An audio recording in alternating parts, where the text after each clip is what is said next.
Hi all, നമ്മളിവിടെ discuss ചെയ്യാൻ പോകുന്ന ടോപ്പിക്ക് എപ്പിലെപ്സിനെ പറ്റിയിട്ടാണ്. എപ്പിലെപ്സി എന്ന് പറഞ്ഞിട്ടുണ്ടെങ്കിൽ എന്താണ്? അപസ്മാരമാണ്. ഈ അപസ്മാരത്തിനെ പറ്റിയിട്ടാണ് നമ്മളിവിടെ ഡിസ്കസ് ചെയ്യാൻ പോകുന്നത്. എപ്പിലെപ്സിൻ്റെ ഒരു ഡെഫിനീഷൻ നോക്കുകയാണെങ്കിൽ നമുക്ക് എങ്ങനെ ഡിഫൈൻ ചെയ്യാം? CNS disorder in which brain activities become abnormal, causing seizures or periods of unusual behavior, sensation and loss of LOC. അതായത് സെൻട്രൽ നെർവസ് സിസ്റ്റം ഡിസോർഡർ ആണ് എന്ത്? ഈ എപ്പിലെപ്സി എന്ന് പറയുന്നത്. ഇവിടെ സംഭവിക്കുന്നത് എന്താണ്?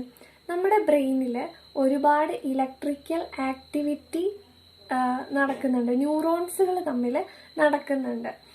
ആ ആക്ടിവിറ്റിയിൽ എന്തെങ്കിലും അബ്നോർമാലിറ്റി വരികയാണെങ്കിൽ അത്തരം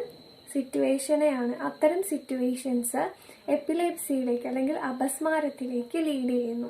അതിനെയാണ് നമ്മൾ എപ്പിലെപ്സി എന്ന് പറയുന്നത്. അതുപോലെ തന്നെ എപ്പിലെപ്സി ഉണ്ടാവുമ്പോൾ എന്തൊക്കെയാണ് നമ്മുടെ ബോഡിയിൽ സംഭവിക്കുന്നത്? അതിൽ പറയുന്നതാണ് നമ്മുടെ അൺയൂഷ്വൽ ബിഹേവിയർ. അത് ബിഹേവിയർ സെൻസേഷൻ ഉണ്ടാവും. അതുപോലെ തന്നെ ജെർക്കിംഗ് മൂവ്മെൻറ്റ്സ് ഉണ്ടാവും. അതുപോലെ നമ്മുടെ കോൺഷ്യസ് ലെവൽ എന്ത് ചെയ്യും? കോൺഷ്യസ് ലെവൽ ലോസ് ആയി പോവും. അതാണ് നമ്മുടെ ബോഡിയിൽ ഉണ്ടാവുന്ന ചേഞ്ചസ് എന്ന് പറയുന്നത്.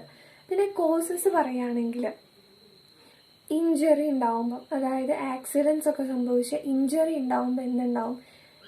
എപ്പിലെപ്സി ഉണ്ടാവും. അതുപോലെ തന്നെ ട്യൂമർ, ക്യാൻസർ, ബ്രെയിൻ ക്യാൻസർ വരുമ്പം വേണമെങ്കിൽ നമുക്ക് എപ്പിലെപ്സി ഉണ്ടാവുമെന്ന് പറയാം. അതുപോലെ സ്ട്രോക്ക്, ഇൻഫെക്ഷൻ, ബർത്ത് എഫക്റ്റ് ജന്മനാ തന്നെ ഉണ്ടാവാം.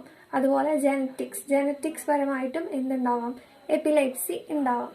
അതുപോലെ തന്നെ അതിൻ്റെ ഡയഗ്നോസിസിനെ പറ്റി പറയുകയാണെങ്കിൽ അതിൻ്റെ ആദ്യം നമ്മൾ ചെയ്യേണ്ടത് സിംറ്റംസ് ഐഡൻറ്റിഫൈ ചെയ്യാമെന്ന് പറയുന്നതാണ്. അതായത് നേരത്തെ നമ്മൾ പറഞ്ഞില്ലേ, അൺയൂഷ്വൽ ബിഹേവിയർ അല്ലെങ്കിൽ ജെർക്കിംഗ് മൂവ്മെൻറ്റ്സ്.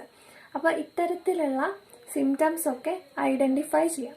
രണ്ടാമത്തതാണ് മെഡിക്കൽ ഹിസ്റ്ററി എന്ന് പറയുന്നത്. അതായത് പേഷ്യൻസിന് എപ്പോഴൊക്കെയാണ് ഇതുപോലെ സിംറ്റംസ് വരുന്നത്, എന്തൊക്കെ സിംറ്റംസ് ആണ് വരുന്നത് എന്നൊക്കെ നോക്കുക. അപ്പോൾ രണ്ടാമത്തതാണ് മെഡിക്കൽ ഹിസ്റ്ററി എന്ന് പറയുന്നത്. മൂന്നാമത് വരുന്നതാണ് EEG.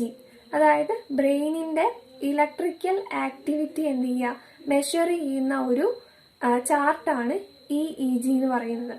ഇതെടുക്കുമ്പോൾ നമുക്ക് എന്തൊക്കെ അബ്നോർമാലിറ്റീസ് ആണ് ഉണ്ടായിരിക്കുന്നത് എന്ന് അറിയാൻ വേണ്ടിയിട്ട് പറ്റും.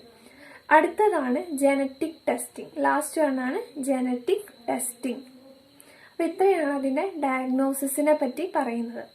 നെക്സ്റ്റ് പറയുന്നത് അതിൻ്റെ ട്രീറ്റ്മെൻ്റ് ആണ്. എന്തൊക്കെ ട്രീറ്റ്മെൻറ്റുകൾ ഈ അപസ്മാരം വന്നാൽ അല്ലെങ്കിൽ എപ്പിലെപ്സി വന്നിട്ടുണ്ടെങ്കിൽ എടുക്കാം. ആദ്യത്തേതാണ് മെഡിക്കേഷൻ, രണ്ടാമത്തേതാണ് ഡയറ്റ് തെറാപ്പി, മൂന്നാമത് വരുന്നതാണ് നെർവ് സ്റ്റിമുലേറ്റർ. അപ്പോൾ ഇത്രയാണ് ട്രീറ്റ്മെൻറ്റ്സ് ഓഫ് എപ്പിലെപ്സി എന്ന് പറയുന്നത്.